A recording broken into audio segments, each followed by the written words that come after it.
सुनबाई, सगळ्यांनी जेवण केलं आहे, त्यामुळे एक काम कर, आता तू पण येऊन जेवण कर. मी तुझ्यासाठी गरमागरम भाकर बनवते आणि मग आपण दोघी मिळून मस्तपैकी गप्पा मारत जेवण करू. सरस्वती ताईने किचनमध्ये जाऊन त्यांच्या नवीन सुनेला मनीषाला सांगितलं. मनीषाच्या लग्नाला 15-20 दिवस झाले होते. मनीषा 7 दिवस तिच्या नवऱ्यासोबत हनीमूनसाठी गेली होती. आज तिने संध्याकाळचा स्वयंपाक बनवला होता आणि सगळ्यांनी जेवण पण आटोपलं होतं. तशी तर ती पहिल्यापासूनच हुशार होती, कारण ती जॉईंट फॅमिलीमध्ये राहत होती आणि त्यामुळे तिला कामाची सवय होती.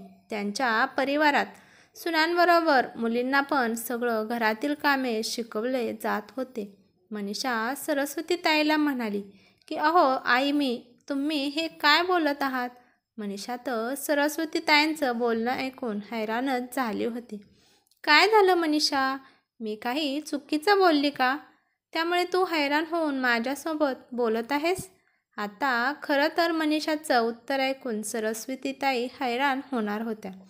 मनीषा म्हणाली की नाही आई, तुम्ही काही चुकीचं बोलला नाही, पण तुम्ही मला गरमागरम भाकरी करून का खायला घालणार आहात? आणि मी स्वतःसाठी भाकरी बनवते आणि अजून तुम्ही जेवण पण केलं नाही. आई, तुम्ही आधी जेवण करा, त्यानंतर मी जेवण करते. मनीषा खरं जरा दबकत तिच्या सासूला म्हणाली. खरं तर मनीषाला विश्वासच बसत नव्हता की तिची सासू तिला गरमागरम भाकरी बनवून खायला देणार आहे आणि स्वतःनं जेवता पहिल्यांदा मला जेवणाबद्दल बोलत आहेत. सरस्वती ताईने मनीषाला एक प्रश्न केला. का ग सुनबाई, तुला गरमागरम भाकरी खायला आवडत नाही का? मनीषा म्हणाली की आई, तसं काही नाही, मला तर गरमागरम भाकरी खूप आवडते. मी जेव्हा माहेरी होती ना, तेव्हा वहिनी आणि आई सगळ्यात पहिल्यांदा गरमागरम भाकर त्या माझ्यासाठी बनवत होत्या. पण त्यामुळे मनीषा बोलू शकली नाही. सरस्वती ताई म्हणाल्या की तुझ्या पणचा काय अर्थ आहे ते मी तुला नंतर विचारणार आहे. पहिलं तू तुझं ताट वाढून घे आणि जेवण करायला बस बरं. आता बोलत बसलो तर जेवण पण थंड होईल आणि जेवणाला उशीर पण होईल. तू बाजूला सरक, मी तुझ्यासाठी भाकर बनवते. असं म्हणून सरस्वती ताईने तिला बाजूला सरकायला सांगितले आणि स्वतः भाकरी बनवू लागल्या. त्यानंतर मनीषाने सासूच्या हातच्या गरमागरम भाकरीवर ताव मारला, कारण ती भाकरी सरस्वती ताईने खूप प्रेमाने बनवली होती आणि त्यांचे प्रेम त्या भाकरीमध्ये उतरलं होतं. त्यामुळे मनीषाला ती भाकर जास्तच गोड लागत होती. सासूच्या मनात तिच्याबद्दल एवढं प्रेम स्नेह पाहून तिच्या डोळ्यात अचानकच अश्रू आले. तिला प्रश्न पडला की खरंच एक सासू आपल्या सुनावर एवढं प्रेम आणि स्नेह करू शकते का? पण माझ्या माहेरी तर हे सगळं केलं तर गुन्हा केल्यासारखं वागत असतात. तिने तिच्या वहिनीला तर गरमागरम भाकरी खाताना तर कधी पाहिलंच नाही. गरमागरम जेवण तर लांबचीच गोष्ट आहे. वहिनीने कधी डायनिंग टेबलवर बसून जेवण पण केलं नाही. तिच्या तर माहेरी त्यांच्या सुनांना खाली जमिनीवर बसूनच जेवण करायला लावतात. पण इथे तर तिच्या सासूने तिला लग्नाच्या दुसऱ्याच दिवशी सगळ्यांसोबत डायनिंग टेबलवर जेवण करायला बसवलं होतं. तिला आश्चर्य असं वाटत होतं. खरं तर मनीषाच्या आजीने आणि आईनेच तिला सगळ्यांसोबत बसण्यासाठी मनाई केली होती आणि मनीषा तर सासरी आल्यावर लगेचच तिच्या सासूने पदर घेण्याचा नियम मोडून टाकला होता. पण तिच्या माहेरी तर तिची आई अजून तिच्या आजीसमोर पदर घेत आहे. त्यामुळे या सगळ्या गोष्टींबद्दल अंतर मनीषा करत होती. पण गरम गरम जेवण भेटेल अशी अपेक्षा तिला वाटत नव्हती. ती बसल्या बसल्या विचार करत होती. तेव्हा सरस्वती ताई सोनपापडी घेऊन आल्या. त्या म्हणाल्या की हे धर सोनपापडी, तुझ्या आईने मला सांगितलं होतं की जेवण झाल्यावर तुला काहीतरी गोड खाऊ वाटतं, त्यासाठी मी घेऊन आले आहे. तुझ्या आईला मी सांगितलं होतं की आमच्या घरी कशाचीच कमी नाही, तुला जे काही आवडेल ते या घरात मिळेल, तुम्ही कशाचीच काळजी घेऊ नका, असं म्हणतात. सरस्वती ताई हसत मनीषाच्या शेजारी बसल्या. ती सरस्वती ताईला म्हणाली की खरंच आई तुम्ही खूप चांगले आहात. नाहीतर माझ्या आईने आणि आजीने तर दुसरंच काहीतरी मला सांगितलं होतं. मी या घरात आल्यापासून सगळ्याच गोष्टी माझ्यासाठी हैराण होणाऱ्या घडत आहेत. तर मग सांग सुनबाई, तुझ्या आजीने आणि आईने तुला काय सांगितलं होतं? सरस्वतीताई हसतच मनीषाला विचारत होत्या. ती सरस्वतीताईच्या डोळ्यात डोळे घालून म्हणाली की आई, माझ्या आजीने आणि आईने मला सांगितलं होतं की घरातील सगळे जेवण करून झाल्यानंतरच तू जेवण करायचं. चुकून पण तुझी काय इच्छा आहे ती सांगायची नाही आणि जे पण थंड गरम शिळं अन्न मिळेल ते गुपचूप खायचं. नाहीतर सासरची म्हणशील की किती असंस्कारी आम्हाला सून मिळाली आहे आणि त्यामुळे माझ्या माहेरची बरबादी होईल. आणि हे पण सांगितलं होतं की सगळ्यांच्या बरोबरीने बसायचं नाही. डोक्यावर खांद्यावर पदर नेहमी असला पाहिजे. पण जसं माझ्या आईने आजीने सांगितलं आहे तसं तर तुम्ही काहीच करायला माझ्यावर जबरदस्ती केली नाही. मनीषाच्या डोळ्यात तिच्या सासूबद्दल स्नेह दिसत होता. आई, माझ्या परिवार आणि इथल्या परिवारात मला जमीन आसमानाचा फरक दिसला आहे. आणि हा आई, माझी वहिनी पण सगळ्यांना जेवण झाल्यानंतरच ती जेवत असते. वहिनी जेव्हापासून घरात आली आहे तेव्हापासून तिला कोणी गरम भाकर खायची का म्हणून विचारलं पण नाही आणि तिला गरम भाकर करून पण दिली नाही. एवढेच नाही तर मी सुद्धा वहिनीचा कधी विचार केला नाही.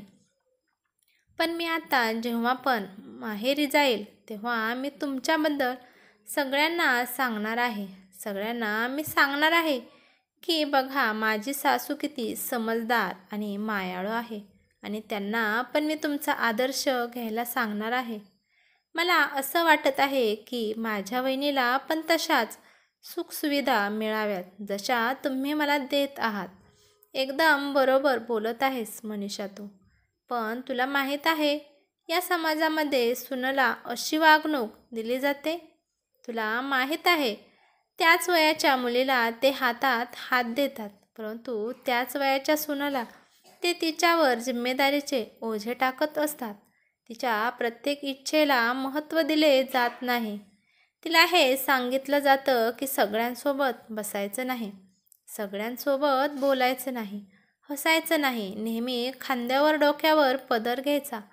जेवण पण सगळ्यांचं झाल्यानंतर राहिलेलं खायचं. पण जशी मुलगी तशीच सून. खरंच एका दिवसानंतर सगळं बदललं जातं का? आणि परत माणसे तोंड वर करून म्हणत असतात की सून ती सूनच असते आणि पण ती सून मुलीसारखं प्रेम देऊ शकत नाही. पण आपण पण त्या सुनाला मुलीप्रमाणे प्रेम दिले पाहिजे. मग सून आपल्यावर मुलीप्रमाणे प्रेम करत असते. एवढं बोलून सरस्वतीताई काहीतरी विचार करू लागल्या. त्या मनीषाला सांगू लागल्या की तुला माहीत आहे मनीषा, जेव्हा माझं लग्न झालं होतं तेव्हा तुझ्या वहिनीसारखीच माझी परिस्थिती होती. एक दिवस मला खूप भूक लागली होती आणि जेवण करायला बसले तर कळाले की भाजी समाप्त झाली आहे. मी माझ्यासाठी दुसरी भाजी बनवू लागली. त्यासाठी मी 2 बटाटे चिरले होते. पण हे सर्व पाहून माझी सासू रागाने माझ्यापाशी आली आणि मला रागात म्हणाली की सरस्वती, तू हे काय करत आहेस? मी म्हणाले की मला भूक लागली आहे, त्यासाठी दुसरी भाजी बनवत आहे. मी एकदम घाबरत बोलत होती, कारण माझ्या सासूच्या आवाजाने माझे हातपाय थरथर कापत होते. सासू म्हणाली की एकदा भाजी संपल्यावर आपल्यात नंतर भाजी करत नाहीत आणि आपल्या तर सुना जे काही आहे ते खाऊन पोट भरवतात. तू चटणी भाकर खाऊन पोट भर, पण अजिबात दुसरी भाजी बनवू नकोस. पण मी रडत सासूबाईला म्हणाली की सासूबाई, मला तर चटणी खाऊ वाटत नाही, माझ्या पोटात आग पडते. तर मग सासू मला म्हणाली की तर तुझ्या शरीराला सवय लाव, कारण आपल्या इथे तर हाच नियम आहे की सुनेने जे काही मिळत आहे ते शांतपणे खावे, आपली इच्छा कोणाला सांगू नये. असं म्हणून काडीपेटी घेऊन सासू निघून गेली. कारण त्यावेळेस आम्ही जेवण चुलीवर बनवत होतो. मी त्या दिवशी पहिल्यांदाच खूप रडली होती. तेव्हा मी प्रण केला होता की जेव्हा पण सून येईल तेव्हा मी तिच्यासोबत असं वाईट कधीच घडू देणार नाही. मी माझ्या सुनाला मुलीप्रमाणे प्रेम देईल. कधीच सून आहे हे बंधन मी तिच्यावर लावणार नाही. मनीषा सासूचं बोलणं ऐकून इमोशनल झाली. मनीषा जे झालं ते झालं, पण आता सगळ्यांचं व्यवस्थित होणार आहे आणि असं म्हणून सासूबाईने त्याच्या हाताने सोनपापड्याचा एक तुकडा मनीषाच्या तोंडात घातला. मनीषाला तिच्या भाग्यावर खूप गर्व वाटू लागला. 15 दिवसांनी मनीषा तिच्या माहेरी गेली आणि तिची आजी आणि आई तिला सासरच्याबद्दल विचारू लागले. मनीषाची आजी मनीषाला म्हणाली की माझ्या नातीचा चेहरा खूप प्रसन्न दिसत आहे. असं वाटत आहे की तुला सासरे खूप सुख मिळत आहे. असं वाटत आहे की आम्ही दिलेला कानमंत्र तू व्यवस्थित पार पाडत आहे. मनीषाने प्रेमाने तिच्या बहिणीला मिठीत घेतलं. मनीषा म्हणाली की माझ्या सासरबद्दल तुम्हाला काही सांगितलं तर खरंच तुमच्या पायाखालची जमीनच सरकल. असं म्हणून मनीषाने तिच्या सासरबद्दल एक ना एक शब्द ती सांगू लागली. कसं तिने तिच्या आईने आणि आजीने शिकवलेलं खोटं ठरवलं आणि खरंच तिच्या वहिनीच्या आजीला आणि आईच्या पायाखालची जमीनच सरकली. त्यांना विश्वासच बसत नव्हता. तुम्हाला खरंच पश्चाताप होत असेल तर प्लीज सगळं काही विसरून जा. आजी आणि आई, तुम्ही दोघी पण आपल्या सुनेला तसंच प्रेम आणि स्नेह द्या असं मला वाटत आहे. मनीषाची आजी म्हणाली की ठीक आहे बाई, आजपासून आम्ही तो रिवाज बंद करणार आहे.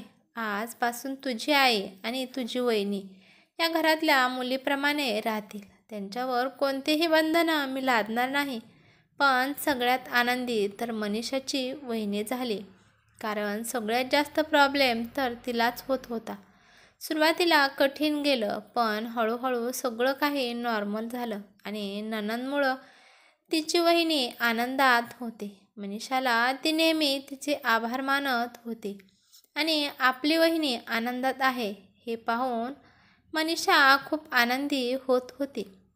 ही कथा कशी वाटली ते मला कमेंट करून नक्की सांगा. कथा आवडली तर लाईक शेअर नक्की करा आणि चॅनेलवरती नवीन असाल तर चॅनलला सबस्क्राईब करा. धन्यवाद.